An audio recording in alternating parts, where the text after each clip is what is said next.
how are you? I'm fine. How about you? Okay, by the way, what are you using right now? Just busy working went wrong. I want to take you out for a walk. Do you want to? Okay, where, when is that? Next week is Sunday. Can you? I am sure I won't be able to do you. Next week, basis I have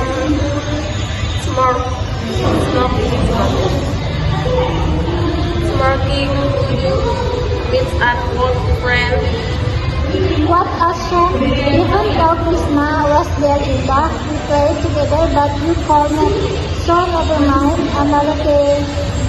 I let you know after her died. Would you have